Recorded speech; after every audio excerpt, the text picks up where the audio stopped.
Pues vamos a continuar este importantísimo y muy interesante taller de litigación estratégica interamericana con el ciclo de conferencias internacional que ha generado la Academia Mexicana de Derecho Juan Velázquez a través de su Consejo Directivo Nacional, al cual les doy las gracias por hacer posible este taller maravilloso. Y hoy continuamos con un miembro honorario de la Academia, un extraordinario defensor público interamericano y en Paraguay, que es, reitero, el miembro honorario. Primero le vamos a dar la bienvenida, vamos a leer un poco de su currículum después y luego inicia la sesión y al final, como lo hacemos siempre, preguntas y respuestas. Bueno, Hugo César Jiménez Ruiz Díaz, muchísimas gracias como miembro honorario de la Academia de seguir aportando cosas importantes en este proceso de capacitación y actualización en América Latina. Gracias, Hugo. Muchas gracias a todos y a la Academia por la invitación. Yo estoy dispuesto a compartir siempre mis experiencias. Gracias y le vamos a vernos pronto en físico en México. Ya estaremos viendo a qué parte te asignamos porque se van a pelear, lo reitero. Hugo, Hugo César Jiménez Ruiz Díaz es defensor público interamericano por Paraguay ante la Corte Interamericana de 2019 a 2023, defensor público del Paraguay de 2012 a la fecha, máster en política y estrategia aeroespacial, curso de política y estratégica aeroespacial, comando de institutos aéreos de enseñanza, Fuerza Aérea Paraguaya, máster en Ciencias Penales por la Universidad Nacional de Asunción, Paraguay, máster en Ciencias Forenses por la Universidad Nacional de Itagua del Paraguay, conferencista internacional, ha publicado libros y artículos en revistas muy prestigiosas en varias partes del mundo y miembro honorario de la Academia Mexicana de Derecho. En esta sesión, Hugo va a desarrollar procedimiento ante la Corte Interamericana de Derechos Humanos este 28 de abril, en domingo, 2 de la tarde. Es increíble el interés de la gente de la academia y de nuestro querido amigo y expositor Hugo César. Pues Hugo, cerramos todos los miembros de la academia el micrófono y es todo tuyo. Adelante, Hugo, con el tema, perdón, Sí. procedimiento ante la Corte Interamericana de Derechos Humanos.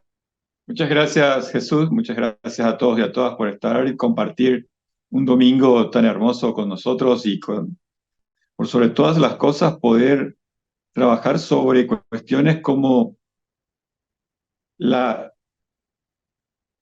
lo contencioso en el ámbito de la Corte Interamericana.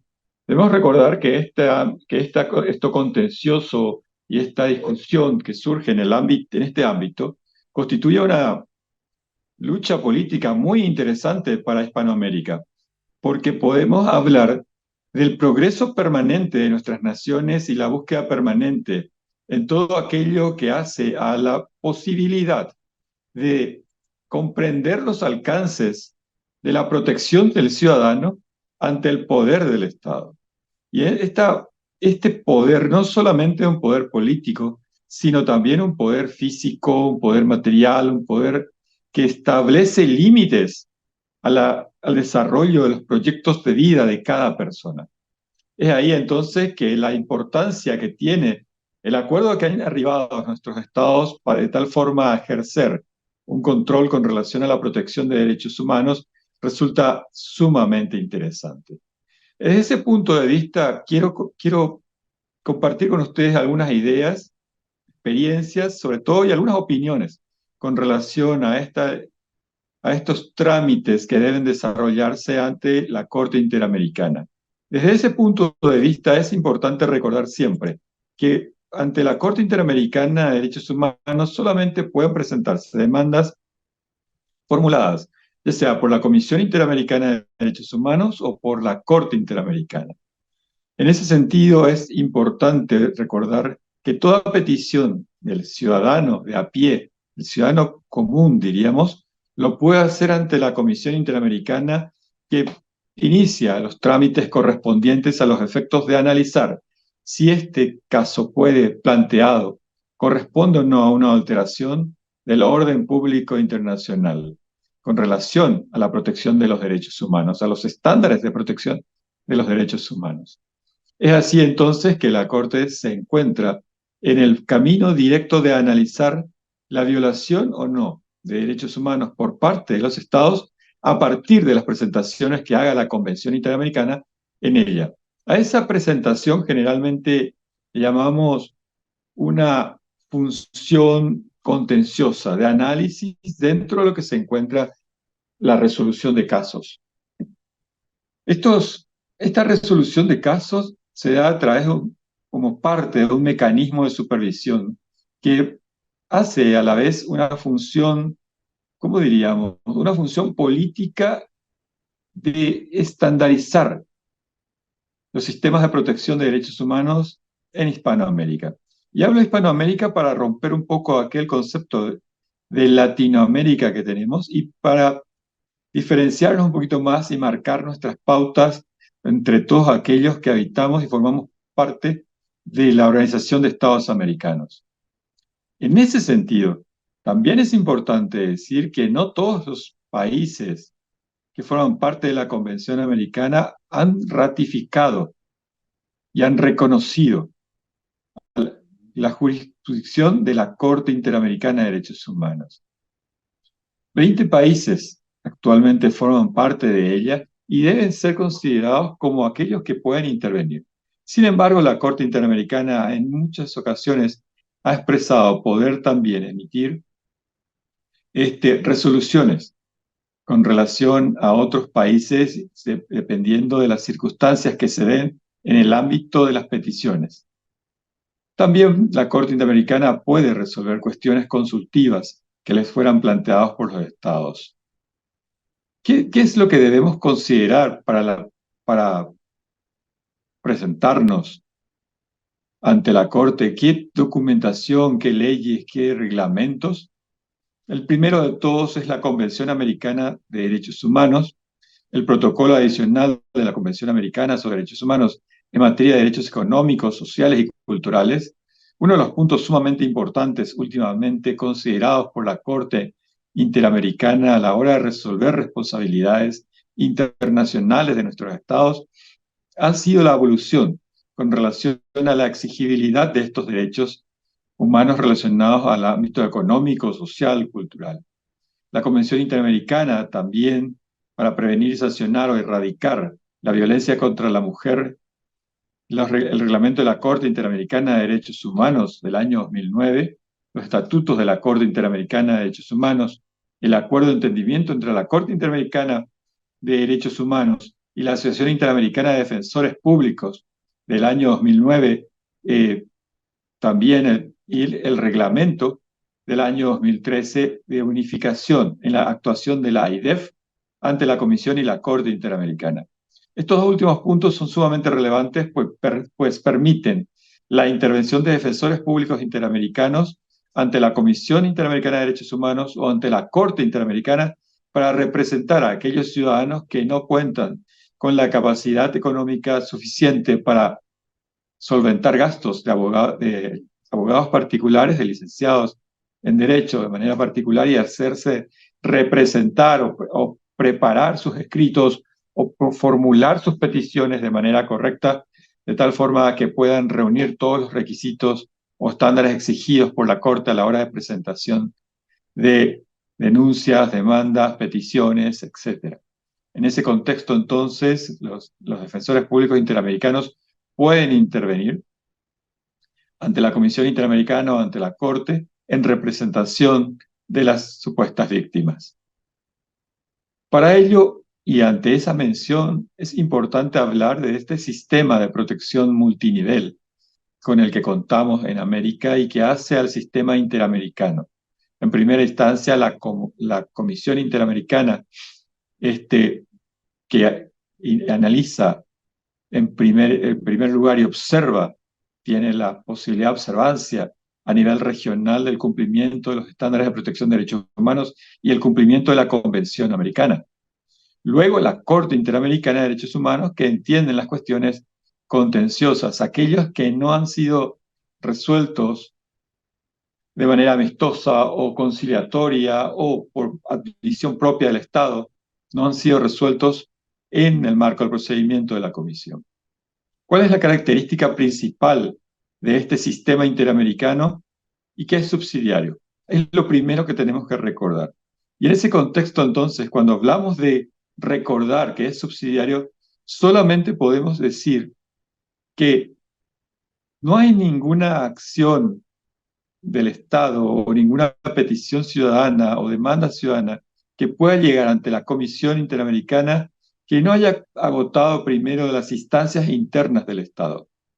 Es decir, no existe la posibilidad inicialmente de que una afrenta, una lesión a un derecho humano protegido por la Convención pueda llegar ante la Comisión sin que el ciudadano haya primero reclamado sus derechos por los medios pertinentes que toda la estructura interna de cada Estado prevé para la resolución de ese tipo de conflictos.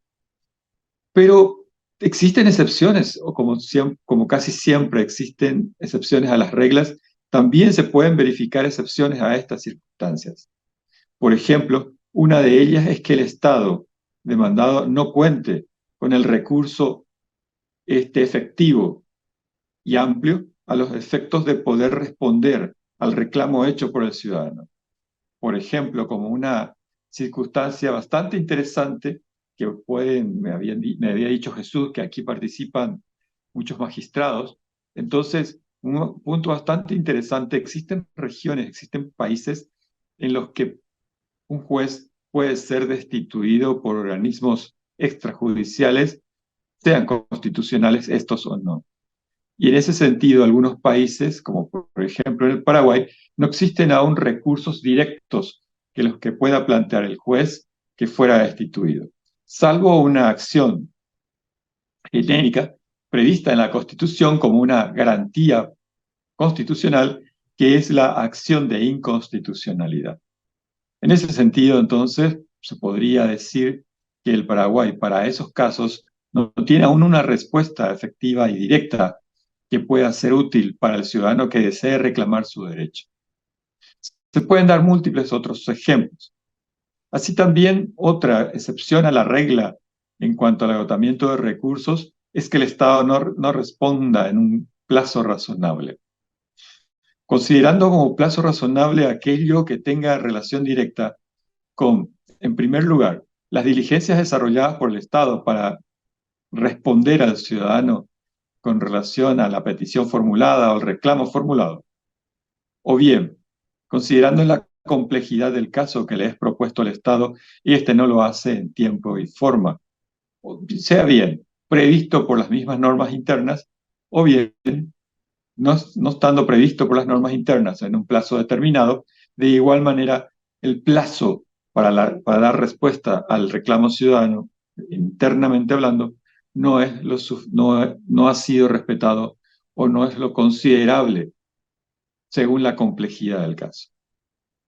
En ese contexto, entonces, cuando hablamos de la naturaleza subsidiaria, es que el sistema interamericano recién interviene cuando el Estado no da respuestas suficientes por cualquiera de estas circunstancias al ciudadano que reclama la protección de sus derechos humanos o bien la, el hecho de subsanar la violación de estos derechos o garantizar que no se vuelvan a repetir.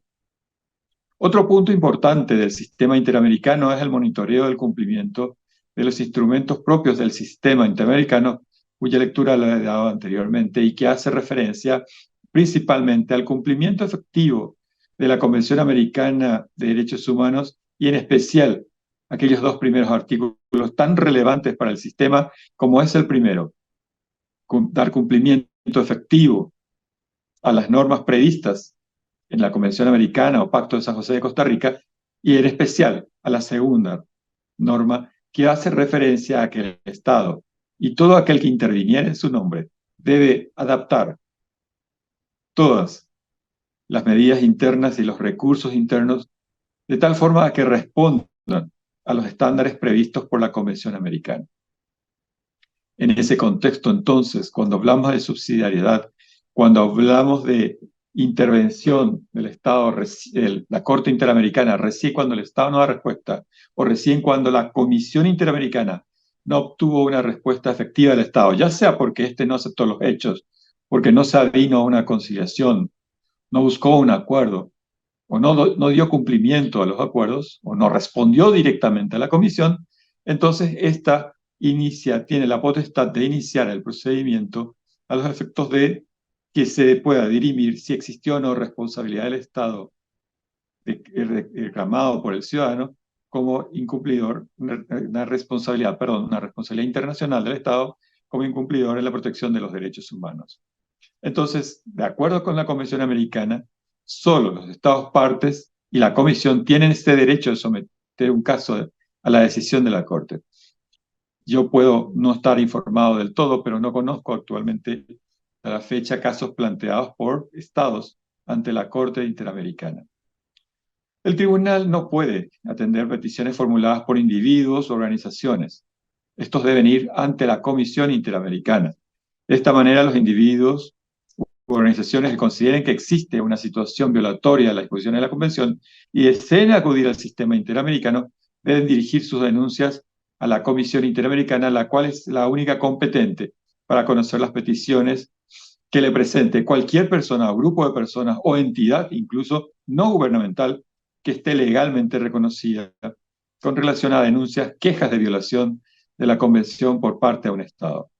Solo, entonces, según lo previsto en el artículo 61 de la Convención, solo los Estados partes y la Comisión tienen derecho a someter un caso a la decisión de la Corte. Ante estas circunstancias se inicia una serie de trámites internos en la Comisión Interamericana, presentaciones escritas, recaudo de pruebas, observaciones con relación a las presentaciones, presentaciones de las propias supuestas víctimas, en el caso actual, incluso en caso de solicitarlo, podrán ser representados por defensores públicos interamericanos que también podrán formular presentaciones escritas, ofrecer pruebas, diligencias, etcétera, todo aquello que sirva para recaudar la mayor cantidad de información posible sobre el reclamo formulado por el ciudadano y la respuesta del Estado.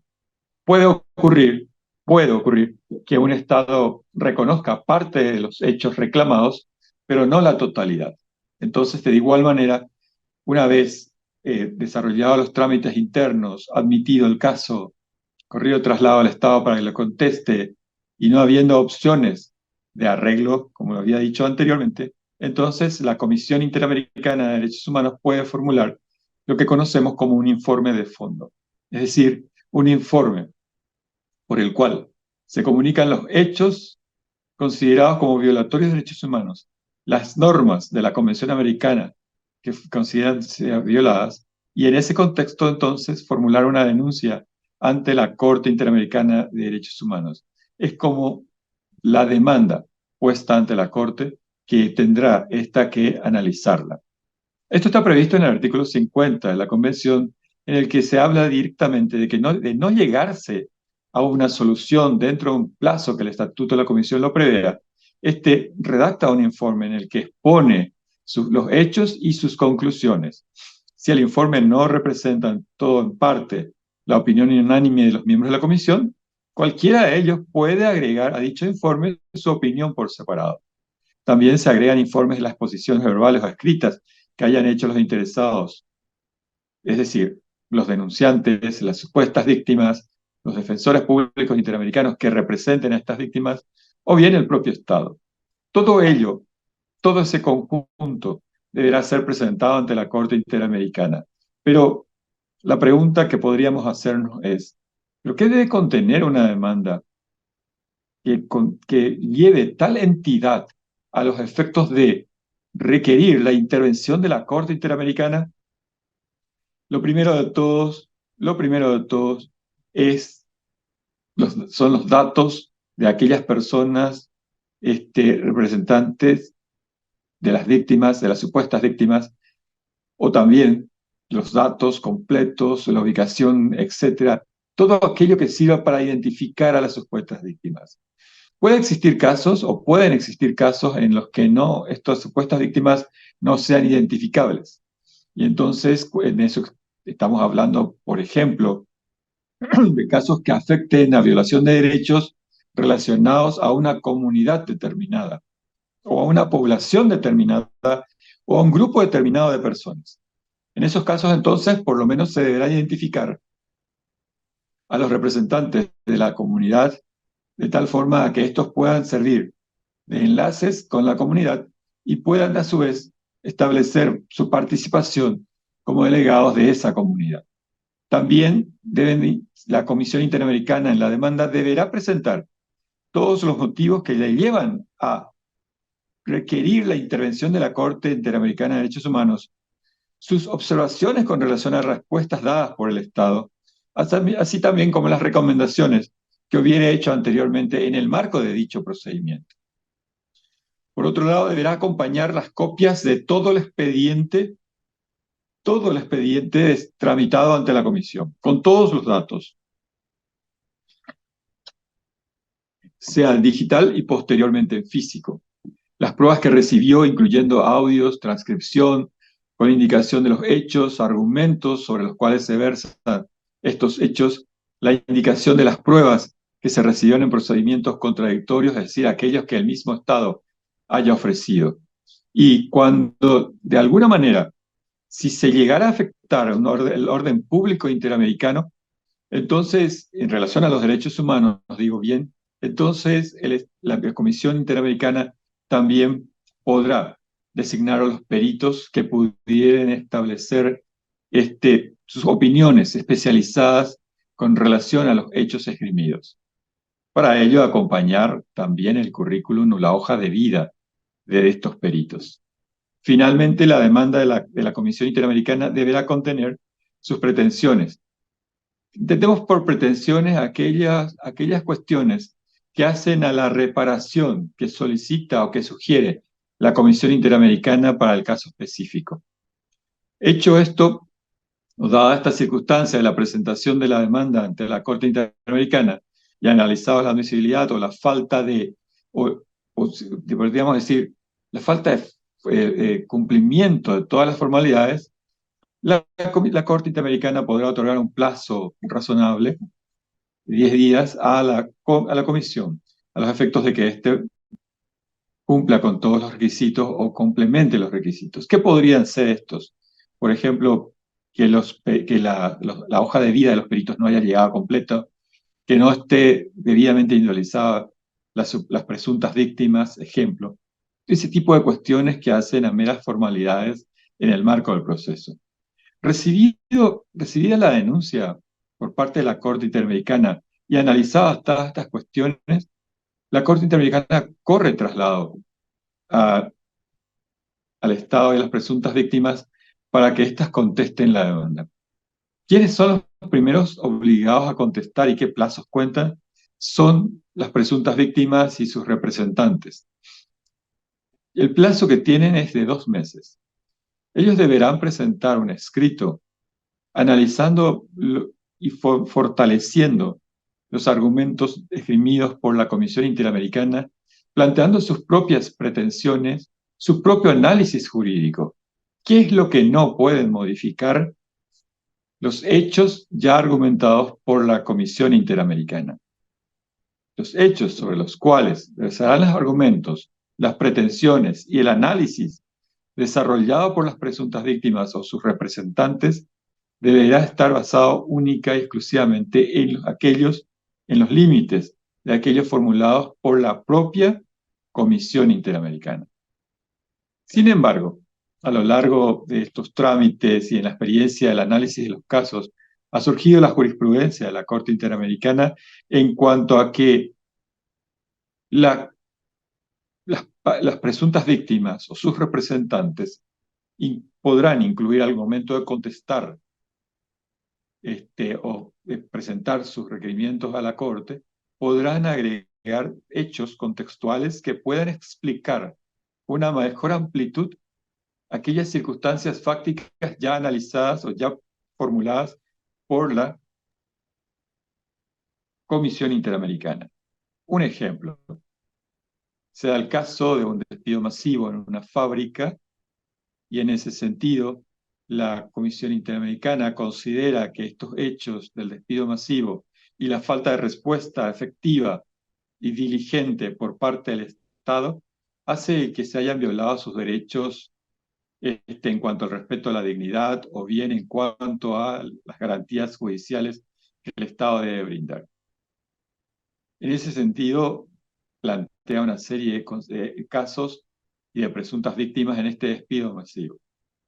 Sin embargo, las presuntas víctimas, al momento de formular sus peticiones o sus pretensiones ante la Corte Interamericana, desean también, aparte de estos hechos de los despidos masivos y de la cantidad de víctimas ya establecidas por la Comisión Interamericana, desean explicar que estos casos ocurrieron en un contexto de relevancia, pues muchas otras fábricas en dicho país habían hecho lo mismo en el que también el Estado no cumplía. Entonces, podrían decir las presuntas víctimas al momento de presentar sus pretensiones, decir que ese contexto no era un hecho aislado o individual en el que fueron despedidos, sino que formaba parte de una realidad del Estado o del país en ese momento. Por lo tanto, eso resulta sumamente importante y eso lo vamos a analizar un poquito más adelante en cuanto a la importancia de contextualizar de manera amplia, de explicarle a la Corte Interamericana por medio de esta presentación, de manera amplia, el contexto en el que se dan los hechos y explicarle con todos los detalles habidos con relación a las circunstancias que rodean esto. Es muy importante hacerlo porque eso permite a la Corte Interamericana tener una mejor visión, no solamente fáctica, sino contextual, política, social y económica de las circunstancias en las que se dan estos hechos. A este escrito de pretensiones le llamamos técnicamente ESAP, que es un escrito de solicitudes, argumentaciones y pruebas. Este escrito de solicitudes, argumentos y pruebas tiene un plazo determinado de presentación, que es el de 2 meses a partir de la notificación de la Corte a las presuntas víctimas y el emplazamiento correspondiente con relación a esto. Para ello, la Corte Interamericana pone a disposición de las presuntas víctimas todos los elementos probatorios agregados por la Comisión Interamericana, así como también el informe de fondo que fue presentado a los efectos de la demanda correspondiente. Basado en esta documentación y en las pruebas ofrecidas, las presuntas víctimas podrán presentar este ESAP escrito de solicitudes, argumentos y pruebas a la Corte Interamericana en el plazo de 2 meses, fortaleciendo dicha presentación de la Comisión Interamericana, ofreciendo pruebas, independientemente de aquellas que ya fueron ofrecidas por la Comisión Interamericana, podrá ofrecer otras pruebas más que puedan fortalecer más aún la posición de presunta víctima y además también podrá hacer un análisis distinto con relación a los derechos, ampliando el ámbito de derechos que pudieran haber sido violados por el Estado. Este escrito de SAP, escrito de solicitudes, argumentos y pruebas, también deberá contener datos sumamente relevantes, como ser, además de la descripción de hechos, el marco fáctico, contextual o circunstancial ya presentado por la Comisión y ampliado en los detalles estos que les dije anteriormente, también las pruebas ofrecidas, individualizadas y expuestas de manera que puedan ser correctamente ubicadas por la Corte Interamericana, también deberá individualizar a aquellas personas que prestarían declaración y cuál sería el objeto de la declaración. Es decir, si ofrecen testigos, deberán indicar sobre qué puntos versará esa declaración. Los datos, contacto, todo aquello relacionado que pudiera permitir a la Corte Interamericana ubicar a estas personas. También deberán formular sus pretensiones, incluyendo las reparaciones y costas que consideren pertinentes. Hecha esta segunda parte, que es la que conocemos como etapa escritural, porque está basado en un intercambio permanente al día de hoy. Anteriormente de correos, al día de hoy hablamos de emails, ¿verdad? Todas cuestiones digitales. Por ejemplo, las pruebas ofrecidas por las partes se ponen a disposición de las mismas en una nube electrónica, del cual las partes deberán descargar para poder analizarla de manera íntegra, y toda la comunicación se realiza vía correo electrónico, a un correo electrónico específico dispuesto por la Corte Interamericana a dichos efectos. la forma de identificar estos correos electrónicos se hace por los códigos de referencia que tienen, que se le asigna a cada caso. Esta parte escritural, entonces, presentaba la demanda de la comisión, presentaba el escrito del ESAP, escrito de solicitudes, argumentos y pruebas, por parte de las presuntas víctimas y sus representantes, de todo este bagaje documental y probatorio, argumentativo y de pretensiones formuladas por estas partes, se corre traslado al Estado para que éste la conteste también en el plazo de 2 meses. En ese sentido, se debe considerar que si existen varias presuntas víctimas, en un hipotético caso, el plazo le empezará a correr a partir de la contestación, no, a partir de la notificación y contestación de la última de las víctimas. La Corte Interamericana entonces notificará al Estado por medio electrónico, por correo electrónico, que su plazo empieza a correr a los efectos de que formule la contestación correspondiente, si así lo considera, puede no contestarlo también. Y también es el mismo plazo que le corresponde para analizar todas las pruebas ofrecidas por las partes que le son puestas a su consideración. Como les dije, hoy día ya no estamos hablando de medios físicos o de intercambio epistolar o de correos, sino estamos hablando de puesta a su disposición a través de correos electrónicos y nubes electrónicas en los cuales el Estado a los cuales deberá ingresar el Estado a los efectos de descargar toda la información habida y poder analizarlo correctamente. ¿Qué pasos o qué procedimientos debe desarrollar el Estado a partir de la recepción de ello? El análisis de las pretensiones de las partes, los hechos esgrimidos por la Comisión Interamericana, los hechos esgrimidos por las presuntas víctimas, atendiendo principalmente que éstas no varíen con relación a los ya presentados por la Comisión, las pruebas ofrecidas, cada una de ellas, y en especial aquellas que considere que no están completas, son ilegibles, etc.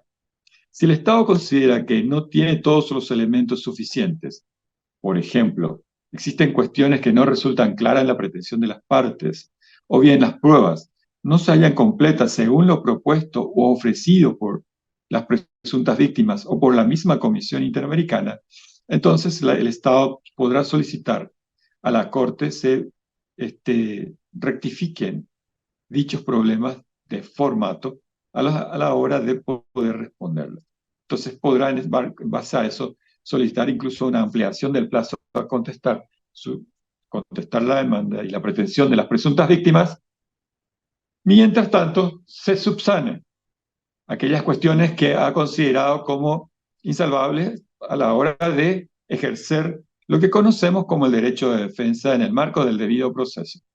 Pues esto se basa no necesariamente como en un sistema interno, en un formato de legalidad y formalidad o rictus formal estricto, sino es mucho más abierto y en relación a que el intercambio de el intercambio de escritos resulta permanente. Es más, en algunos casos, vamos a verlo otra vez en el marco probatorio, pero en algunos casos pueden las presuntas víctimas o el mismo Estado, al no haber ofrecido todas sus pruebas y sus escritos pertinentes, pueden ofrecerlo posteriormente y queda a consideración de la Corte poder analizar su inclusión o no dentro del bagaje probatorio o bien descartarlo.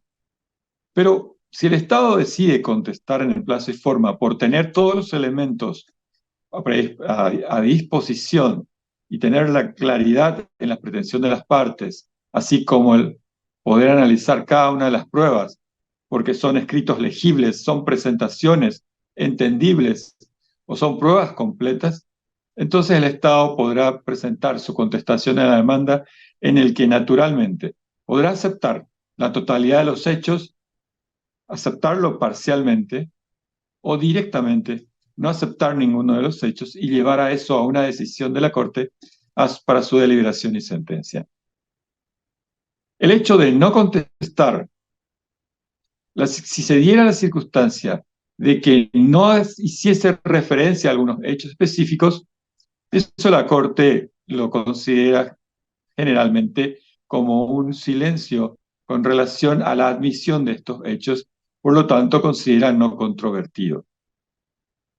Entonces, el Estado deberá tener la suficiente capacidad de análisis y de respuesta a los efectos de poder desarrollar una respuesta coherente con relación a todos y cada uno de los puntos planteados por las partes.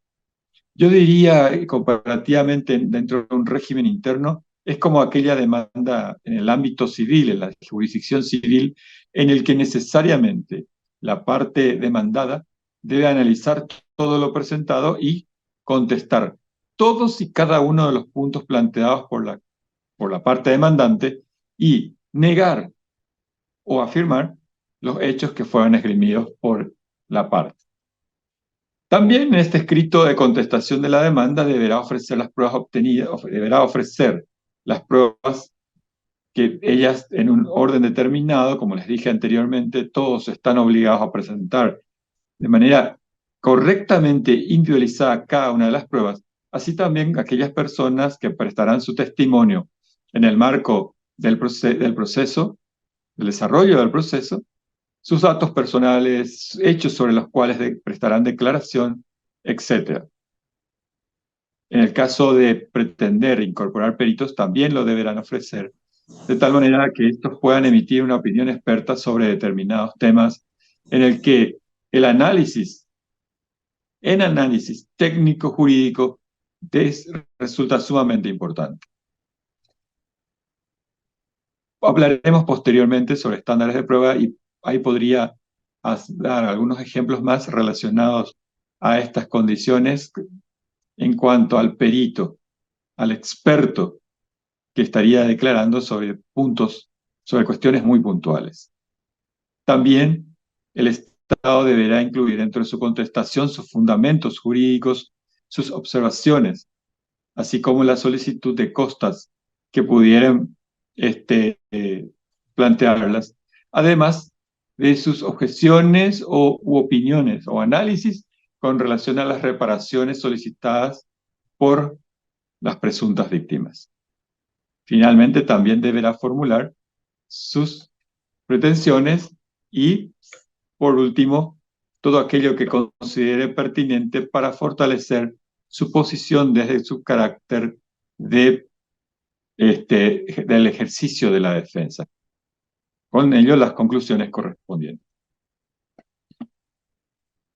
¿Qué otros escritos podrían presentarse en el marco, en esta etapa escritural de intercambio de correos electrónicos, de pretensiones, formulaciones desarrolladas por las partes ante la Corte Interamericana? También pueden hacerse presentaciones tales como la opinión o la formulación de opinión de aquellos que estén interesados en la resolución del caso que se haya afectando el orden público interamericano relacionado a la lesión de derechos humanos. A esto le conocemos como amicus curiae, que puede ser presentado en cualquier momento del proceso, incluso hasta 15 días después, dentro del marco de 15 días después de haberse desarrollado la audiencia oral y pública, la sustanciación en sí de la audiencia para escuchar a las partes. Esta presentación del amicus curiae es sumamente importante porque es un tercero interviniente en el marco de estos procesos en los que se plantean generalmente opiniones sumamente interesantes y constructivas, y lo puede presentar cualquier organización, organismo no gubernamental o persona o grupo de personas que lo consideren pertinente. Ya la estoy viendo al querido Jesús con su academia participando de estos procesos en carácter de amicus curiae, en algunos casos relacionados a México principalmente, que resultan sumamente interesantes. Otro escrito, otra presentación que podría hacerse en este marco de la etapa escritural es la presentación a petición de la Corte Interamericana de una lista detenida o pormenorizada de aquellas personas que prestarán declaración en la audiencia. ¿A qué se debe esta petición de la Corte y esta presentación del escrito? La Corte Interamericana hace o procura desarrolla su mejor esfuerzo para que estas audiencias sean diligentes y puedan ser desarrolladas en no más de 2 o 3 jornadas como máximo. Entonces, es ante la pretensión de las partes con relación a los testigos ofrecidos, la pertinencia de las mismas, entonces otorga la oportunidad a las partes, las presuntas víctimas como el Estado, de que éstas puedan ofrecer a aquellos testigos que consideren como principales o más importantes o que puedan exponer de mejor manera la pretensión de cada uno de ellos. Y luego también así ofrecer a aquellos testigos o peritos incluso que puedan ofrecer declaraciones por medios escritos. A estos escritos de declaración testimonial o de presentación de pericias le conocemos como affidavit y deben ser desarrollados ante un escribano público o notario público según tenga la denominación en cada país. Esto es sumamente importante porque hace a una excepción a la regla de la oralidad que nosotros estamos acostumbrados en el marco de procesos. Por ejemplo, en el Paraguay tenemos los procesos penales y los procesos de carácter laboral que son estrictamente orales y se celebran en audiencias públicas. Entonces, esta excepción a la regla de la oralidad en la presentación de los escritos, en la presentación de los testigos, permite también a las partes que una vez elaborada esta lista de personas que prestarán declaración en audiencia o aquellas que lo harán por escrito por medio del affidavit, puedan las partes presentar sus objeciones a estos testigos o bien la recusación de peritos y también formular las preguntas sobre las cuales deberán responder estos testigos o peritos en aquella presentación ante notario público o escribano público. Este punto es interesante, pues estas preguntas en el marco de la litigación de la buena fe deben ser respondidas a cabalidad por los testigos y peritos, por más que no estén, entre comillas, por más que no estén presentes en la audiencia oral, deberán hacerlo por escrito y deberán presentarlo y contestar las preguntas formuladas por las partes, tal manera que sus respuestas sean completas y la Corte tenga la mejor cantidad de información posible a la hora de resolver el caso. ¿Qué pasaría ante la objeción de testigos? La Corte Interamericana tiene finalmente la posibilidad de definir cuáles serán admitidos o no y si estas objeciones deben ser consideradas al momento de la valoración probatoria en el marco de la sana crítica y en el marco de aquello que conocemos hoy día muy desarrollado en el ámbito probatorio como la racionalidad en el análisis de la carga probatoria. Es sumamente relevante a la hora de poder establecer un análisis. Luego de esta etapa escritural, y una vez presentado y agotadas todas estas instancias con relación a la presentación de las partes, la presentación del ESAP, la contestación del Estado, el ofrecimiento de pruebas, si se hubiere dado la presentación del amicus curiae, la objeción de testigos, la puesta en conocimiento de los testigos que van a prestar declaración en audiencia pública, la Corte Interamericana desarrolla un análisis de todo el bagaje presentado y establece una fecha de celebración de audiencia oral. Esta audiencia oral puede ser desarrollada en Costa Rica o en el país en el que desarrolle su jornada, la Corte Interamericana, que de hecho últimamente ha venido desarrollando estas jornadas de audiencias orales en diferentes partes, en diferentes países de Hispanoamérica. Esta audiencia oral y pública es una audiencia que la mayoría de aquellos que participamos en los juicios orales las conocemos y hacen a un desarrollo, diríamos, normal de estas audiencias, ¿verdad? No nos es desconocido. Constituido el tribunal, constituidas las partes, la Secretaría de la Corte Interamericana hace un relevamiento de las partes presentes y así informa públicamente en la audiencia a la Corte o a la presidencia de la Corte, informa de la presencia de las partes en relación a los delegados o representantes que hayan sido designados por el Estado para representar en dicha audiencia, así también como los representantes o delegados de la Comisión Interamericana para el caso, también los defensores públicos presentes o representantes de las presuntas víctimas y también las víctimas que estuvieron presentes. Analizado o desarrollado esta primera parte de verificación de los presentes, algo así como lo hizo Jesús recién al momento de llamar lista y cada uno vaya diciendo presente, analizada la presencia de estas partes, entonces la Comisión Interamericana expone en sus fundamentos el informe que había presentado ante la Corte y que había iniciado todo este proceso. Es como es como un alegato expuesto por la Comisión Interamericana o por los representantes de la Comisión Interamericana para el caso con relación a aquello que consideran que ha perturbado el orden público interamericano. De hecho, esto es como un asunto de todo aquello que considere relevante, la información relevante para la Corte Interamericana que pueda ser útil para que esté atenta a todo lo desarrollado en la audiencia. Una vez formulado esto, se recibe la declaración de los testigos y de los peritos. Esta declaración de los testigos y peritos suele desarrollarse de la siguiente forma. Primero, desarrollan las primeras preguntas, el primer interrogatorio lo desarrolla aquella parte que la propuso.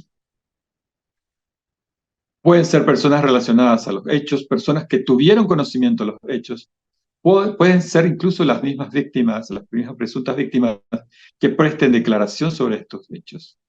Generalmente la Corte Interamericana, en el marco de esta diligencia y de la optimización del tiempo, establece un lapso, un tiempo determinado, que suele ser de 30 minutos, 40 minutos como máximo, para que las partes puedan formular sus preguntas y pueda desarrollarse el interrogatorio.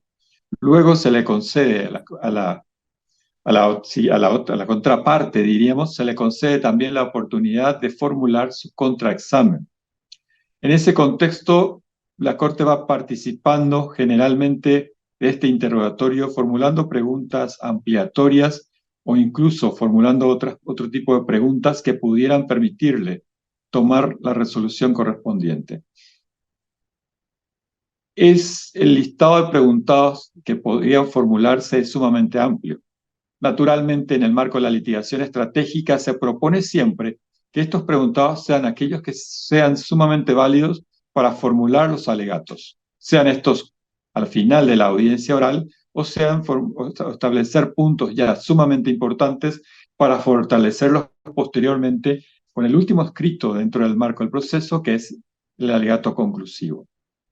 La declaración de los testigos es importante porque hace llegar a la Corte personalmente toda la impresión y todo el bagaje cultural bajo el cual se dieron los hechos reclamados por las presuntas víctimas y la interpretación que tienen los testigos ofrecidos por el Estado o el perito ofrecido por el Estado con relación a trabar la litis, diríamos, en términos técnicos, en cuanto a qué es lo que se discute y cuál es el verdadero conflicto planteado ante la violación de derechos humanos.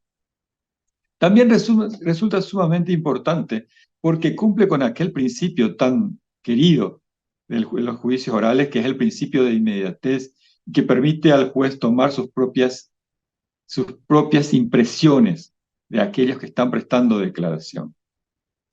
¿Qué pudiera darse durante la audiencia y qué resulta interesante de estas audiencias? No solamente la información expuesta por las partes a través de las preguntas que van formulando, sino también aquellas preguntas que va formulando el tribunal o que formula el tribunal a su turno a cada uno de los testigos o peritos. El presidente, una vez terminado el contraexamen, el presidente de la Corte Interamericana solicita o pregunta a cada uno de los miembros si tienen o no preguntas que formular. Ellas resultan tremendamente especiales, pues permiten a las partes, a todos nosotros que estamos ahí en la audiencia, permite analizar ya, tener una visión o un panorama de qué ideas tendrá la Corte con relación al caso o qué impresión le ha causado el testigo o el perito con relación a esto. Esa intervención suele ser más que ilustrativa a la hora de fortalecer la teoría del caso que cada una de las partes plantea. Y es un punto a ser observado. Invito a todos a poder participar de estas audiencias orales y públicas porque son transmitidas en directo por la Corte Interamericana a través de su página web. Son transmitidas a toda Hispanoamérica y al mundo y pueden ser sumamente importantes y enriquecedoras. No solamente, y ojo con esto, no solamente para el litigio ante la Corte Interamericana, sino también para nuestro bagaje en el marco de nuestras prácticas internas de cada país. Para mí me suele resultar formidable cuando ejercía la Defensoría Pública. Jesús, más vale informarte y comentarte que lo he dejado este año. Sí, sí, sí, En enero de este exactamente. año he dejado la Defensoría Pública y para dedicarme específicamente a la docencia. Y en ese contexto, entonces, resulta sumamente relevante poder decir que algunas audiencias orales y públicas de la Corte Interamericana han sido sumamente importantes a la hora de mi litigación ante tribunales locales, pues la experiencia y el enriquecimiento que promueve esta experiencia es espectacular. Insto a todos, si me permiten, dentro del mal consejo que uno puede dar, de hecho dar consejos es lo más fácil en esta vida, les puedo dar un consejo sumamente relevante. Participen de estas audiencias que están en medios digitales, incluso están grabadas en la página web de la Corte Interamericana. Pueden participar y escuchar sobre ellas y conocer de primera mano toda la información desarrollada. Jesús, vos estás manejando el Sí, tiempo, gracias. me vas Vamos avisando a cómo iniciar vamos. con algunos miembros del Consejo Directivo Nacional, la sesión de preguntas, Hugo César. Hugo, primero está Adrián de la Rosa Escalante, quien es un investigador muy prestigioso de la Universidad de Baja California Sur, un hombre muy académico, que es vicepresidente nacional. Adelante, Adrián. Muchas gracias, presidente. Un placer, doctor. Pues preguntar solamente cuál es el peso en la experiencia que ha tenido ante la Comisión y la Corte de la valoración de la prueba en la intervención que hacen el amicus curiae en los casos que le ha tocado. Gracias. Realmente, cuando hablamos de la Corte Interamericana y la forma de resolver en el análisis de todo el bagaje probatorio, todo el acervo probatorio planteado por las partes y la intervención del amicus curiae, yo creo que resulta importante por cuanto que la Corte no tiene ¿cómo diríamos? No tiene un estándar fijo que podríamos decir, hay un quantum con relación a la prueba que debe ser ofrecida a los efectos de obtener o dar una respuesta en ese marco nuestro de la búsqueda de la verdad y la correlación de los hechos. Entonces, cuando hablamos de eso, la participación del amicus curiae que puede formular pretensiones en cuanto a cómo analizar un caso determinado, su opinión, es sumamente relevante porque la Corte también lo resuelve en base a indicios, en base a presunciones. Y entonces cuando hablamos de esto y la presentación de las partes del amicus curiae, diríamos, mejora todavía aún más la información que las partes mismas brindan a la Corte Interamericana. Y es ahí un peso, creo que importante en cuanto a ello, y podríamos decir, no hay una forma de decirle, doctor Adrián, que a una presentación de amigos curiae determinaría la resolución de un caso. Eso resulta imposible, pero sí podríamos decir que brinda la información suficiente para que la Corte tenga un mejor bagaje en el marco al momento de analizar el acervo probatorio propuesto por las partes. Perfecto. A continuación, te había platicado de algunos de los magistrados que hay, te platicé de investigadores, de la gente que forma la academia. Está la magistrada Hortensia Castellano Chávez, quien preside precisamente la Sala Constitucional del Tribunal Superior de Oaxaca. Adelante, magistrada. Muchas gracias, doctor. Doctor Hugo César. Eh, Hasta aquí no hemos llegado plenamente a la reparación del daño, pero a mí me surge una duda. ¿Qué pasa cuando no se cumple plenamente una medida, por ejemplo, satisfacción o restitución? ¿Puede la Corte Interamericana, cuando es de difícil, ¿no? De difícil, reparación, puede la Corte decir que se da por cumplida o, o no? Porque no se pudo, no se pudo dar por cumplida por X circunstancias. ¿Qué pasa ahí? Qué interesante. Muchas gracias, magistrada, por su pregunta. Sí, la Corte puede disponer en la sentencia, puede disponer medidas de indemnización que sean compensatorias, ya sea para el daño material, el lucro cesante o el daño emergente, el daño moral incluso, ¿verdad? Comprendida en el marco de estas cuestiones. Y también puede, a la pretensión de las presuntas víctimas y de la misma comisión, puede establecer medidas de satisfacción y garantías de no repetición. Puede establecer todo ello en base a una sentencia. Pero posteriormente continúa con un proceso de ejecución, ya conocido como ejecución de sentencia, en el que todos siguen interviniendo, tanto las presuntas víctimas, sus representantes, como el mismo Estado a través de sus representantes.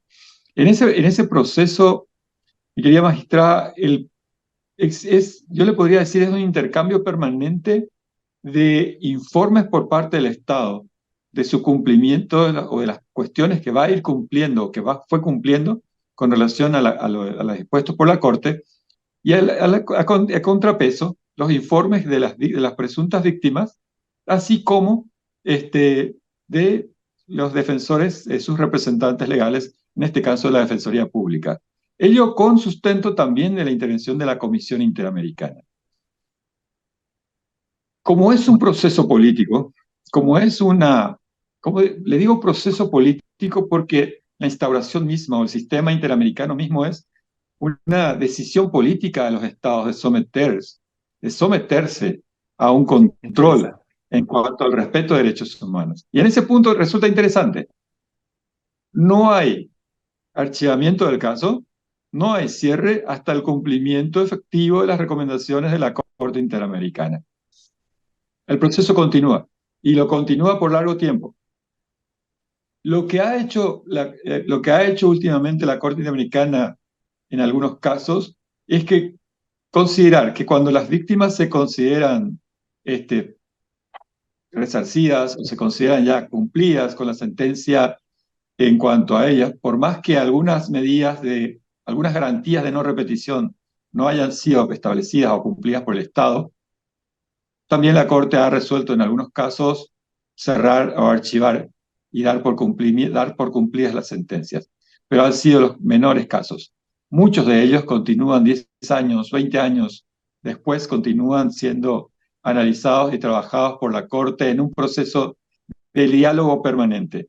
Dicho sea de paso, mi querido Jesús, mi querida doctora Hortensia, es uno de los puntos en discusión más fuertes de la Corte Interamericana y hace un desafío abierto de toda Hispanoamérica con relación a cuál es el real peso de la Corte Interamericana en sus resoluciones con relación al cumplimiento de sus sentencias. Gracias. No hay, Pues adelante. Jesús, perdón, no hay discusión en cuanto a la reparación del daño desde el aspecto económico. Generalmente eso se cumple. En cuanto a las garantías de no repetición o medidas de satisfacción, ahí están los puntos que existen muchas más reticencias por parte del Estado para dar fiel cumplimiento. Van Gracias dos por la atención. vicepresidentes nacionales, el caso de Adrián de la Rosa y Hortensia. Viene un tercer vicepresidente nacional que quiere preguntar. Él está en la Comisión Nacional de Derechos Humanos, también un estudioso. César Orozco Rodarte. Adelante, César, él es de Tamaulipas. Adelante. Muchas gracias, doctor. Doctor Hugo, muchas gracias. Me llamó poderosamente la atención la cuestión que comentó en el ESAP en cuanto a que en este escrito se puede ampliar tanto pruebas como hechos y derechos violados, ¿verdad? Vulnerados. En ese sentido, doctor, quisiera preguntarle sobre el margen que existe en este SAP, porque en esa ampliación me imagino que si son pruebas o hechos supervinientes después del pronunciamiento de la Comisión Interamericana, pues no existiría tanto problema. Sin embargo, me pongo a pensar en la defensa del Estado, que pudiera alegar que si se amplían esos hechos y esos derechos vulnerados y pruebas que no se aportaron en su momento en el procedimiento de la Comisión Interamericana, pues no existiría una coherencia entre ese pronunciamiento y ese procedimiento que ya se agotó con lo que se está pidiendo ante la Corte Interamericana. Y también por el lado de las víctimas, pues me imagino que se pudiera pronunciar en el sentido de que tal vez no fue satisfactorio para las víctimas el pronunciamiento de la Comisión Interamericana y decir que tal vez se quedó corto y que se solicita que se amplíe a más aspectos y más derechos vulnerados.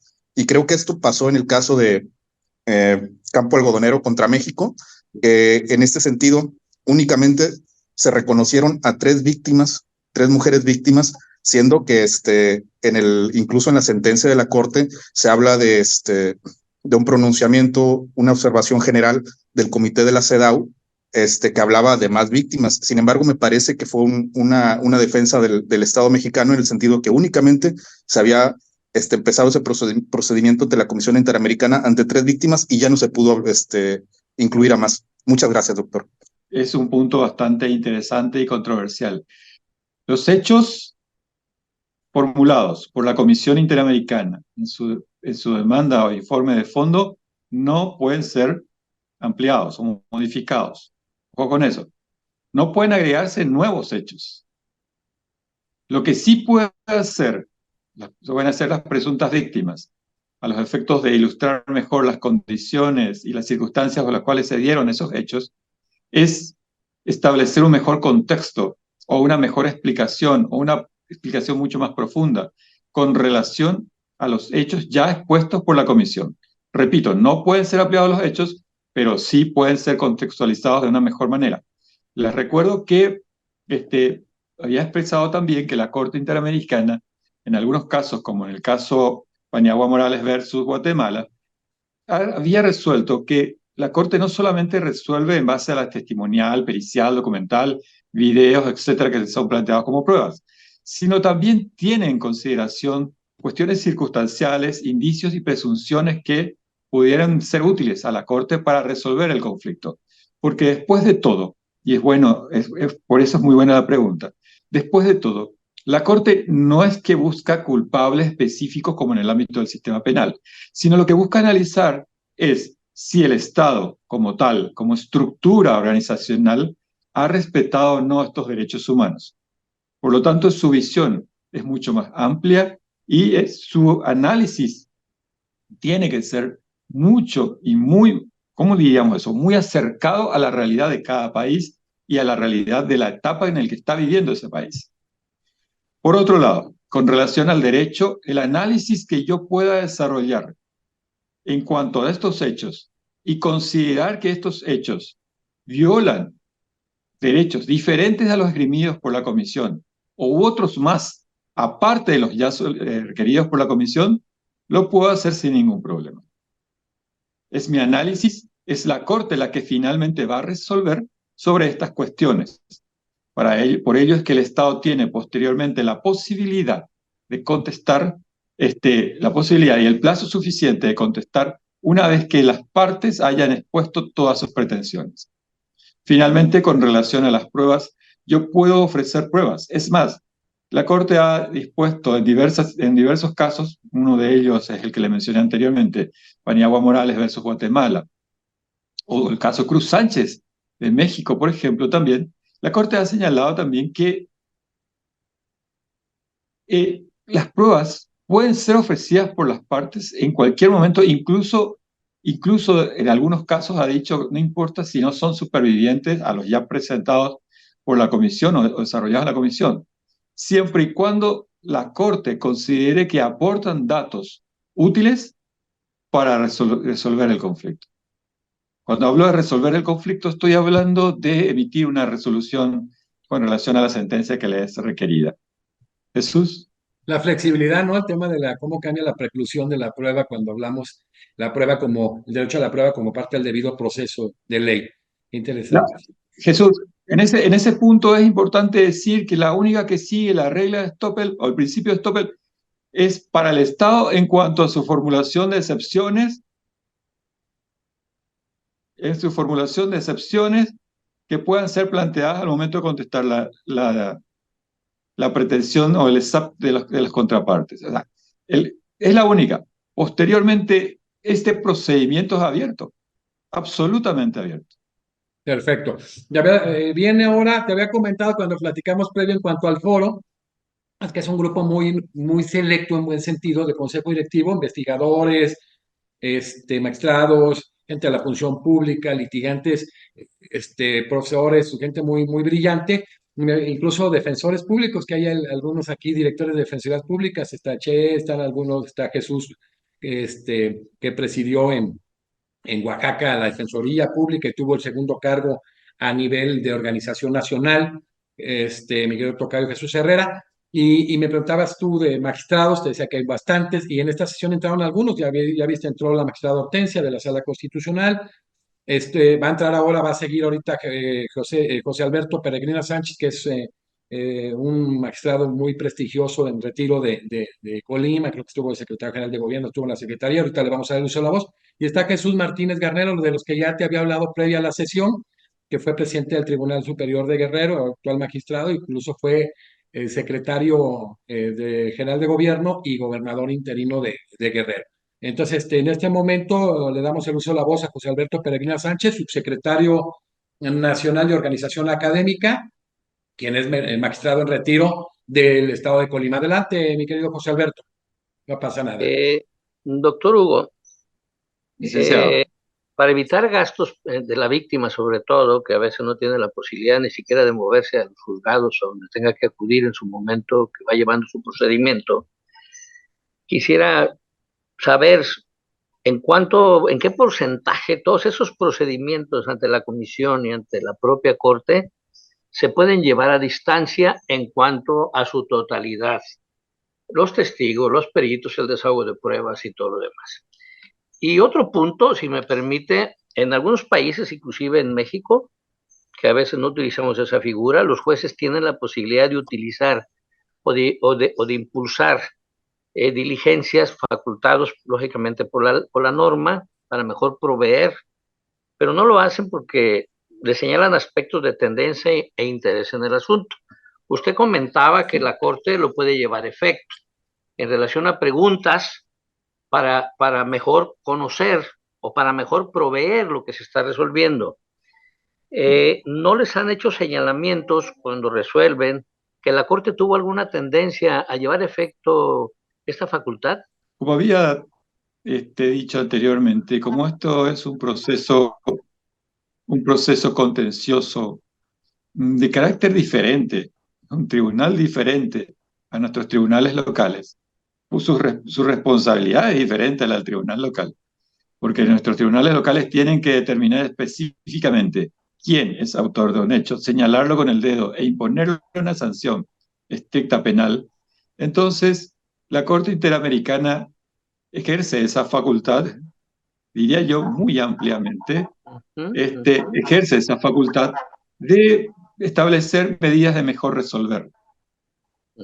Y es más, le digo algo muy interesante. Puede suceder que una vez culminados los alegatos de la audiencia oral, no son los alegatos finales, los alegatos finales se presentan por escrito posteriormente. Una vez formulados los alegatos al término de la audiencia, la Corte formula, las presuntas víctimas, a través de sus representantes, formulan alegatos, luego lo hace el Estado, y se le da intervención a la comisión, si así lo considera. En ese punto, la Corte Interamericana ha tenido por práctica desarrollar o formular preguntas que consideran ampliatorias, esclarecedoras sobre algunos puntos. Y en el marco de esas preguntas, fíjese, licenciado, qué interesante, en el marco de esas preguntas, como consideradas como medidas mejor resolver. Incluso puede solicitar elementos probatorios relacionados a las preguntas que están formulando. Le digo un caso. En el caso Cuyalabi versus Perú, en el cual me tocó intervenir, les dije que iba a hablar en base a mi experiencia. Una vez terminada la audiencia, formulados los alegatos, los miembros de la Corte formulan preguntas a su turno y uno de ellos hace referencia a una cuestión contextual que se había planteado ahí que decía que en el tiempo en el que estos magistrados del Perú, el caso Cuyalabi, hace referencia a jueces y fiscales destituidos de manera irregular. En el tiempo de que estos fiscales y jueces destituidos era un número considerable, entonces solicita a las partes, uno de los miembros de la Corte Interamericana solicita a las partes amplíen dicha información y ofrezcan elementos probatorios con relación a ellos si los tuvieran. Para cerrar, para el licenciado, como había dicho anteriormente, la carga probatoria o el desarrollo probatorio, el acervo probatorio puede ser complementado en cualquier momento, incluso a petición de la Corte e incluso en casos extremos como este que te había mencionado. No En mi va. época de juzgador penal, aperturé esa facultad, la utilicé 6 veces. Y las 6 veces, lógicamente, hubo el intento de una averiguación porque se suponía que yo estaba buscando la tendencia para beneficiar, en este caso, pues no a la víctima, sino al quien estaba señalando como presunto. No, es que no hay sistemas puros, ese es el problema que no se entiende en América Latina, no hay sistemas puros, ni un dispositivo acusatorio o un inquisitivo inquisitorio. Entonces, qué bueno que haces eso, porque es muy cierto lo que dice el magistrado Peregrina. Es un peligro en este país o en muchos países de América Latina en derecho interno generar ese detalle de buscar la verdad histórica y fíjate el nivel. Sí, como cuando se maneja el tema del control de convencionalidad, que quien lo termina aplicando para evitar responsabilidad internacional del Estado, le quieren abrir una averiguación o carpetas de investigación ahora. Es cierto eso, Hugo, ¿eh? Así es, así es. Una última cuestión, Jesús, que me faltó contestar con relación a la pregunta del licenciado, es con relación a lo que conocemos como Fondo de Asistencia Legal o Ah, Fondo de sí. Asistencia a Víctimas de la Corte, que es la cobertura de gastos que hace la Corte a aquellas personas que así lo solicitan. No existe un porcentaje determinado, sin embargo, es ante la presentación de las facturas correspondientes y la declaración de insolvencia hecha por medio de una notaría pública y presentada como corresponde ante la Corte Interamericana a los efectos de ser beneficiario de este fondo de asistencia legal. La otra opción es la petición en el marco del daño emergente, incluir las costas del proceso, incluir todos estos gastos dentro de esas costas de proceso, a los efectos de que la Corte los incluya como gastos propios y parte del daño sufrido.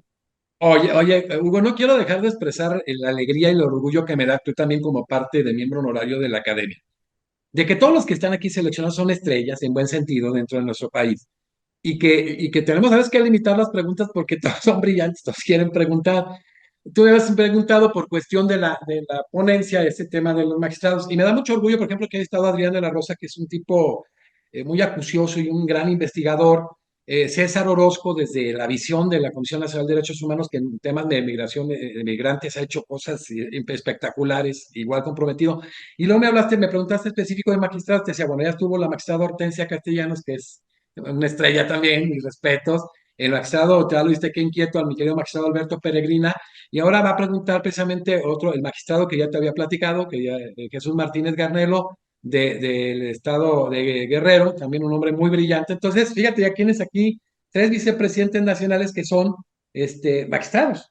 Adelante, mi querido tocayo Jesús Martínez Garnelo. Gracias, presidente. Doctor Hugo, he estado disfrutando su conversación académica, manejando la parte comparativa del proceso. Y bueno, trataré de ser muy concreto sobre mi planteamiento y pregunta en sí. Fíjese usted que de acuerdo a mi experiencia como magistrado, principalmente en materia penal, incluso por experiencia de varios compañeros, Como presidente del Tribunal Superior, entre otras cosas, también. la reparación y la resarcición del daño ha sido uno de los tópicos más complicados en cualquier ámbito. No dudo que incluso a nivel, bajo los enfoques internacionales de las Cortes, resulta también complicado. Pero viene mi pregunta tomando en consideración ayer la importantísima conferencia que tuvimos sobre las medidas cautelares en el contexto de la gravedad de la emergencia y sobre todo la resarcición o la reparación del daño. Como presidente tuve muchas implicaciones para el ejercicio y la aplicación de este rubro. Como secretario, no recuerdo el caso que estableció la obligación de la reparación del daño, en donde estuve presente pidiéndole el perdón y la disculpa a estas mujeres indígenas que fueron violentadas por un grupo militar. Ahora bien, mi pregunta, doctor Hugo, de acuerdo a su experiencia, obviamente en el contexto de lo que usted ha manejado, de su defensoría profesional, ¿realmente se puede exigir como un derecho eminentemente colectivo en una reparación del daño en dos casos muy concretos que me saltan a la vista y a punto obviamente de pasar 6 meses del fenómeno Otis? Primero, la pandemia. Hay necesidad de exigir resarcición del daño de manera colectiva cuando no se manejó la teoría de la prevención en ninguno de sus rubros totalmente en nuestro país. Y luego el problema que a mí me tocó vivir del Otis, que no tuvimos ningún anuncio formal hasta prácticamente cuando teníamos ya el fenómeno natural del Otis. ¿Hasta dónde se puede establecer un planteamiento de denuncia? Vamos a llamarle de un derecho colectivo, y aquí es una ciudad, la ciudad de Acapulco, no sé si usted la conozca, quedó totalmente destruida. ¿Hasta dónde, de acuerdo a su experiencia, como parte de una medida cautelar? Y repito, como secretario general de gobierno hace 14 años, no cumplimos con la reparación del daño a esta mujer indígena del estado de Guerrero. Quizá, posiblemente, el planteamiento de la ejecutoria de la Corte Interamericana no fue tan clara y precisa en este rubro. Sin embargo, cumplimos con lo mínimo en el caso, estando yo no como magistrado, sino como secretario. Me gustaría escuchar su experiencia, si ha tenido un caso en forma práctica, querido doctor. Muchas gracias. Yo creo personalmente que la mayoría de nuestros países de Hispanoamérica podemos requerir ante la Corte Interamericana la indemnización por estos daños terribles que ha causado la desorganización de nuestros estados en su momento ante la pandemia. Es importante poder considerar que no solamente no es que no han estado preparados como la mayoría de los países del mundo, sino que todas las deficiencias institucionales relacionadas a estas prácticas de corrupción, incluso en el marco de dicha etapa, resultan sumamente importantes y el ciudadano común, los que andamos de a pie, hemos sido afectados de manera cierta. En mi país, por ejemplo, magistrado, le puedo decir lo siguiente: se ha establecido una especie de toque de queda en el que no podíamos salir de nuestras casas, y aquel que salía de sus casas podía ser privado de libertad, remitido a una sede policial hasta tanto tengan audiencia con un juez. Esa misma actividad ha sido cuantificado por la Corte Suprema de Justicia. Por lo menos, por lo tanto, magistrado, en Paraguay tenemos exactamente la cantidad de personas privadas de libertad que pueden recurrir ante la Corte Interamericana a requerir su indemnización por la violación del derecho a la libertad que tiene. Y así en muchas otras circunstancias, la atención a la salud, por ejemplo, y las deficiencias del Estado para dar respuesta efectiva. En circunstancias que pudo haber dado respuesta efectiva y que no la hizo. En ese contexto, sí, se pueden desarrollar demandas colectivas, diríamos, pretensiones colectivas ante la Comisión Interamericana para que ésta analice la posibilidad de si se vio o no afectado en épocas de pandemia y posterior a la pandemia, si se vieron o no afectados derechos colectivos de personas, más todavía en el marco y en la tendencia que tiene actualmente la Corte Interamericana de fortalecer la protección de los derechos económicos, sociales de los ciudadanos. Por lo tanto, sí es posible formular estas pretensiones.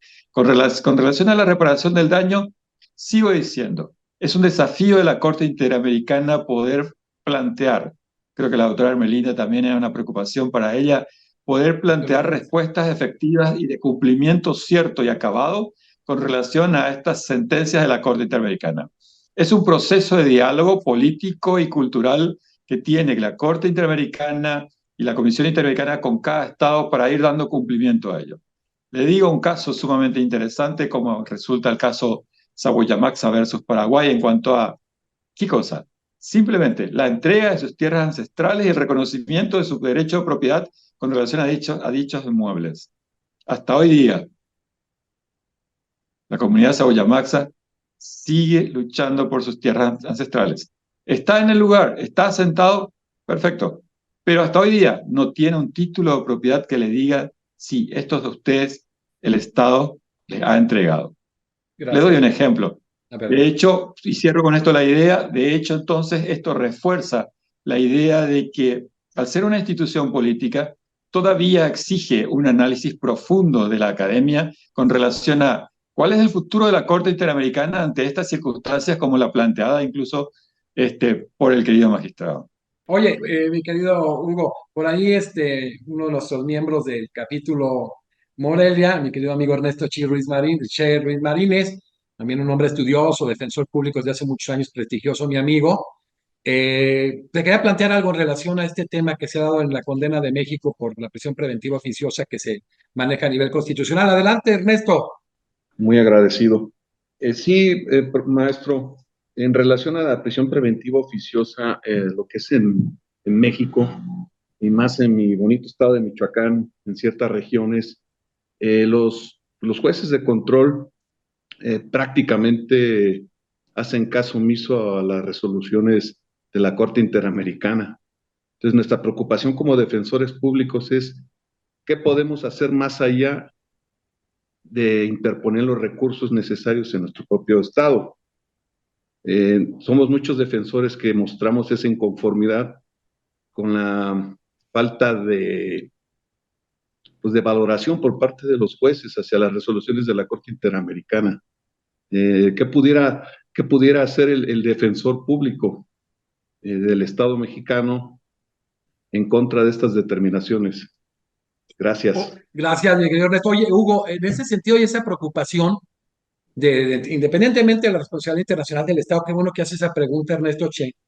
En el tema de la supervisión, pues se han pronunciado en muchos de los niveles en México en el sentido de para no cumplir, cuando se habla de que el arraigo mismo y la prisión preventiva establecida constitucionalmente con base al tipo de delito que ya se pronunció la Corte Interamericana, se lo pasen por el arco del triunfo y con ese artículo 68 de la Convención, que es el cumplimiento de buena fe, es la inquietud que tienen, porque luego tienen ese conflicto. Una cuestión que podría, y muchas veces lo dije aquí en Paraguay, porque es una cuestión regional, Jesús, Sí. el doctor Che. Esto es una cuestión regional, la falta de respeto, y casi a veces sentimos, yo lo sentía como defensor público, una especie de anomia, o sea, no me interesa cumplir con esto. En Paraguay tenemos un artículo del 242 del Código Procesal Penal que hace referencia a que si una persona no tuviera un domicilio fijo, podría ser pasible de prisión preventiva. Está dentro de los requisitos posibles ser considerado como peligro de fuga porque no tenés una casa. Cuando mucha gente vive en condiciones de indigencia y vive en lugares absolutamente pobres, acá O sea, qué absurdo, o sea, criminalizan la pobreza.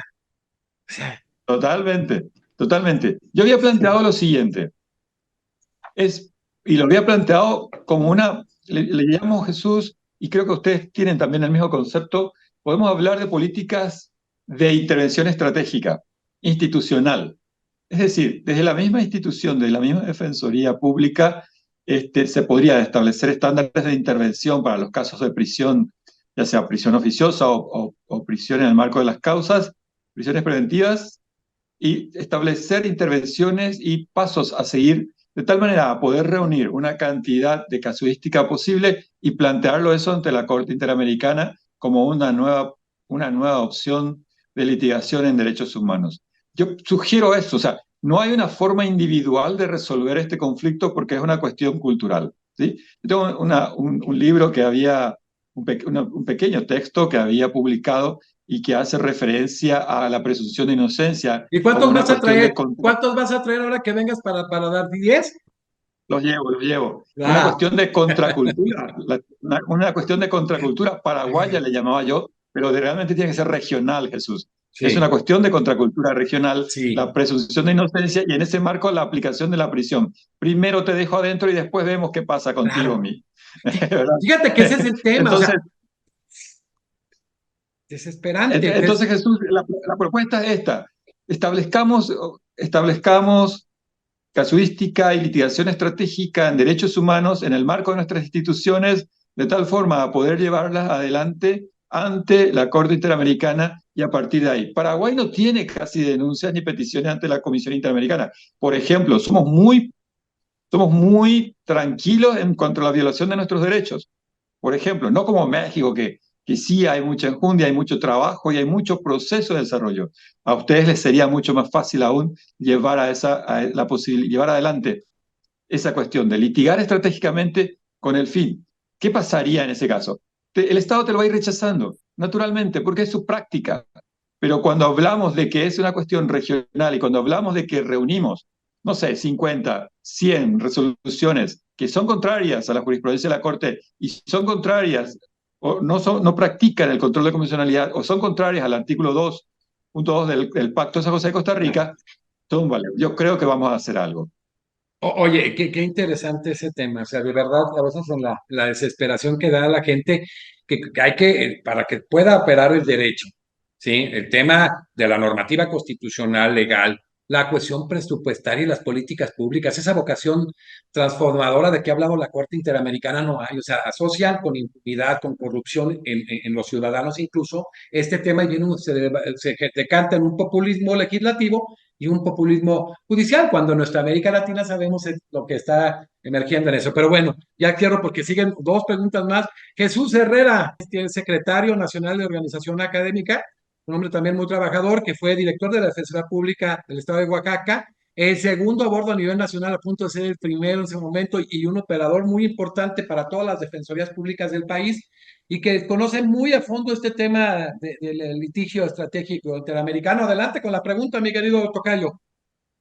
Sí, doctor, la verdad, muy agradecido por el espacio con esta gran experiencia de nuestro amigo. Y el tema es relativo precisamente, él tocó la cuestión del amicus curiae como director de la Defensoría cuando la Comisión Interamericana solicitó una opinión consultiva a la Corte sobre el tema de acciones diferenciadas para personas privadas de libertad. Nosotros pudimos participar. Así es.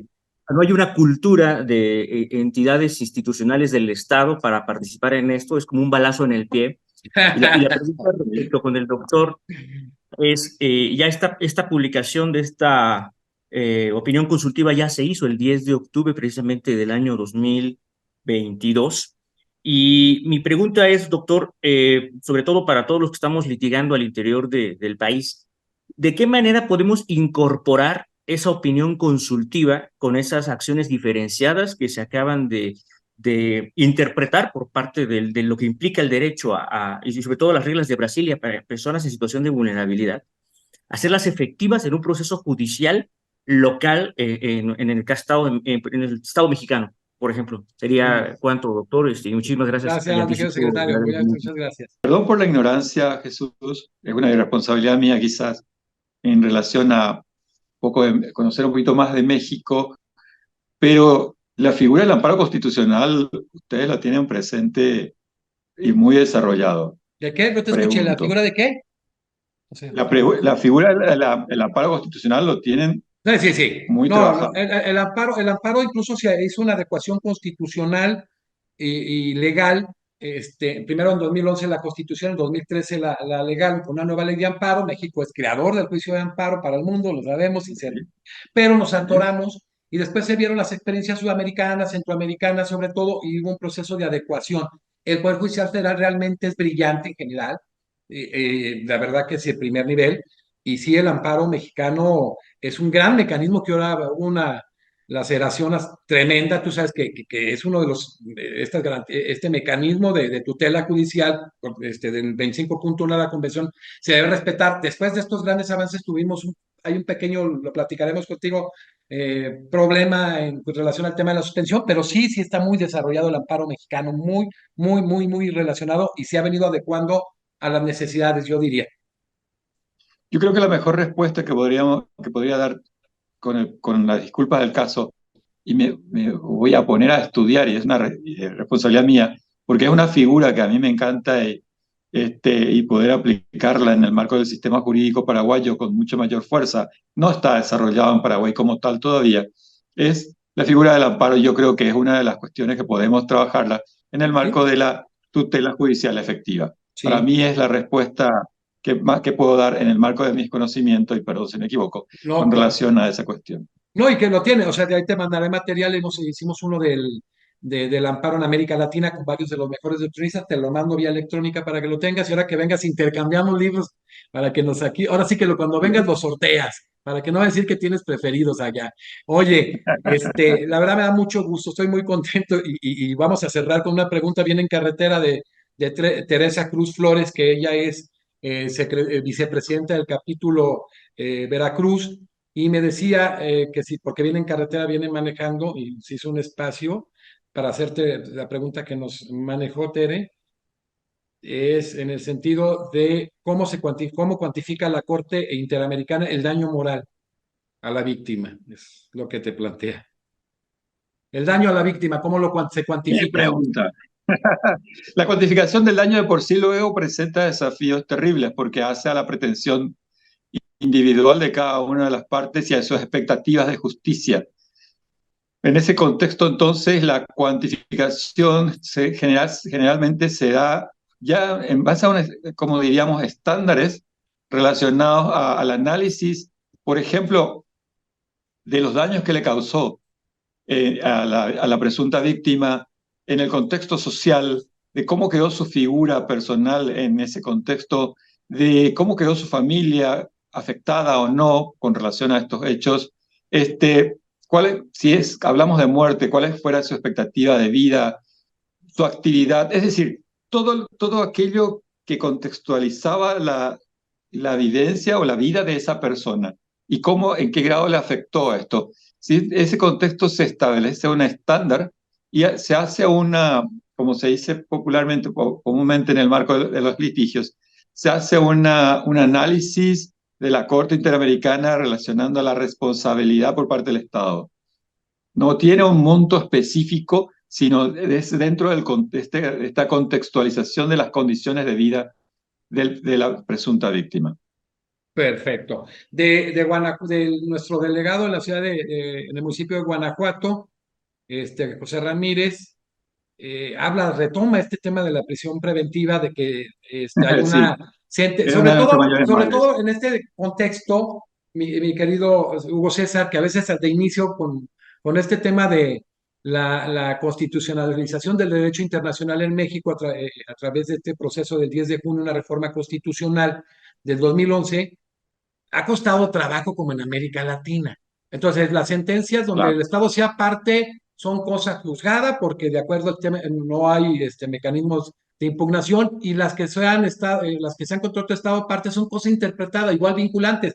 Viene el debate de las opiniones consultivas, que es la función que se maneja en la Corte Interamericana con base al 64 de la Convención, y hay debates de Domingo García Belaúnde, de Perú, de gente como Víctor Bazán de Argentina, etcétera, de si es vinculante o no. Yo creo que es un criterio que establece la Corte Interamericana y que ha generado en esa cuestión de entender la democracia, de entender lo que son también los tratados internacionales y que sean vinculantes. Entonces tienen la preocupación porque ya se pronunció y hay una sentencia condenatoria contra el Estado mexicano, y el Estado mexicano no le interesa ni hacer las reformas constitucionales ni legales, y en el ejercicio de la función de litigante se sienten inquietos. ¿Qué pueden hacer, Hugo?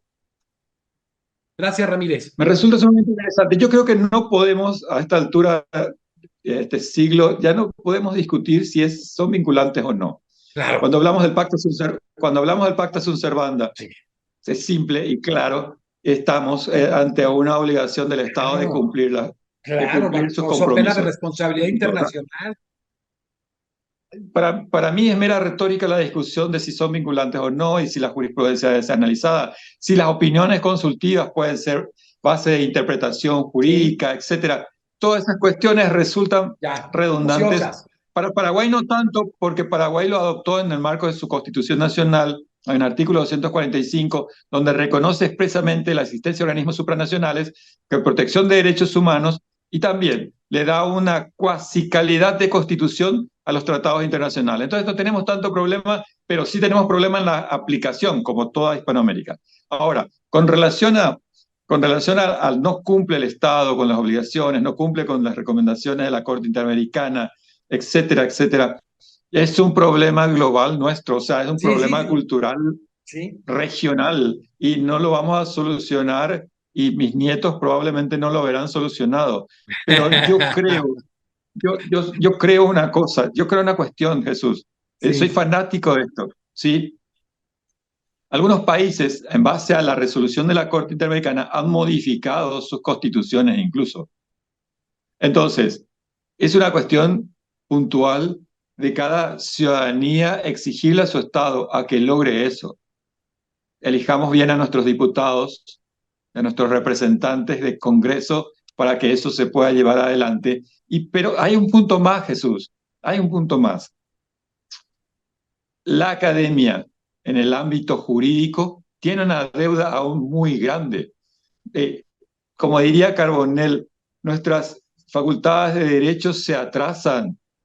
Estamos todavía muy lejos de formar conciencia jurídica. Seguimos enseñando plazos, seguimos enseñando sanciones, marcos penales, etcétera, cuestiones fácticas, pero no la interpretación en sí de la normativa. Y otra cosa, que ya no estamos en un mundo constitucional, dogmático, jurídico, normativo. Estamos en un mundo en el que hablamos de derechos fundamentales. Y en ese mundo de derechos fundamentales estamos hablando de que el ciudadano, no el Estado, el ciudadano ha pasado a ser el centro del ámbito jurídico. Falta eso y yo creo que trabajarlo constantemente y a partir de lo que les había dicho anteriormente, de la litigación estratégica en el ámbito de los derechos humanos, a partir de nuestras propias instituciones, yo creo que podemos ir marcando diferencias muy grandes e importantes. Mira, Hugo, qué bueno que es la aclaración. El problema también son los dineros, o sea, todo el tema para la Comisión y la Corte, para el sistema interamericano, porque realmente ese artículo 1 y 2.1, 2.2 que señalas tú de la Convención, el 26 y 27 de la Convención de Viena sobre el Derecho de los Tratados, el Pacta Sunt Servanda, el que el ordenamiento nacional se ajuste, o sea, y la jurisprudencia de la Corte Interamericana que te enmarca que el sistema interamericano está por encima del sistema nacional, Hugo, o sea, ni siquiera al nivel como lo manejan algunas constituciones. O sea, ese es un problema que estamos muy casados con el tema del constitucionalismo y no manejamos este tema supraconstitucional. Estamos muy clavados en soberanía, en supremacía constitucional y demás, pero se me hace muy interesante que se vea... Son temas que ya han ido.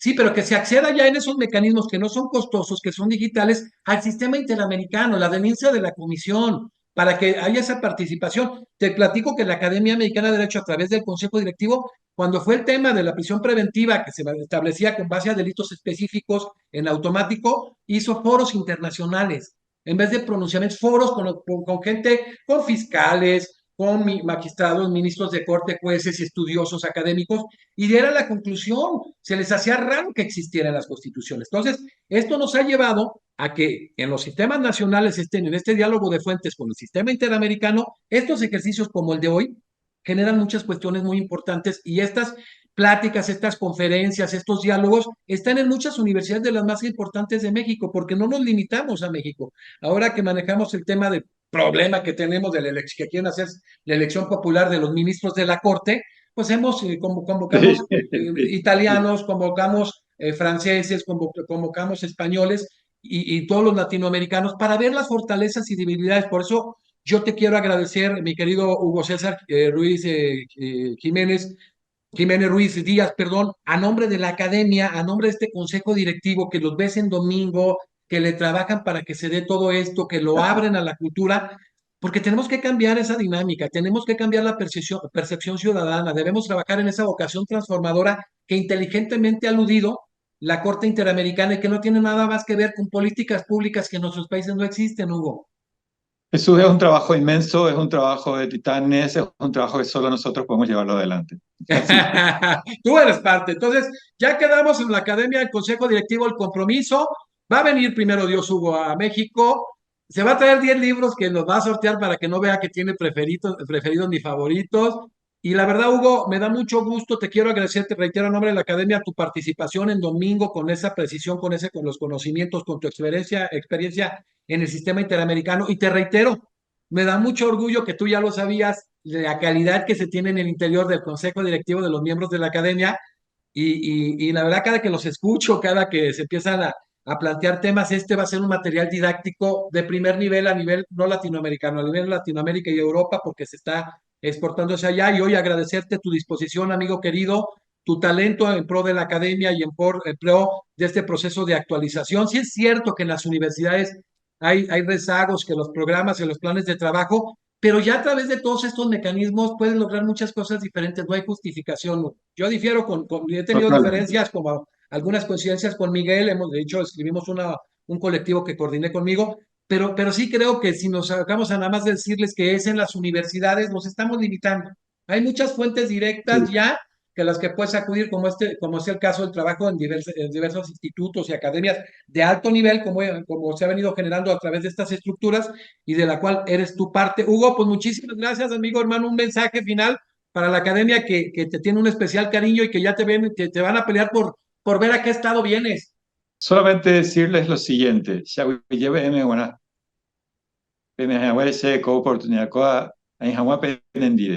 solamente decirles en guaraní, en el dulce idioma guaraní, estoy muy agradecido con ustedes por haberme dado la oportunidad para estar con ustedes el día de hoy. Me Es todo. encantó. ¿Lo puedes repetir? Porque la verdad quiero que quede, que me encantó Jesús Herrera ha trabajado mucho el tema y una vez hizo eso y me emocionó mucho. ¿Lo podrías repetir, mi querido Hugo? Discúlpame.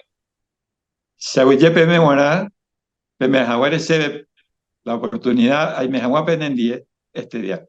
En guaraní. Perfecto, Hugo, querido.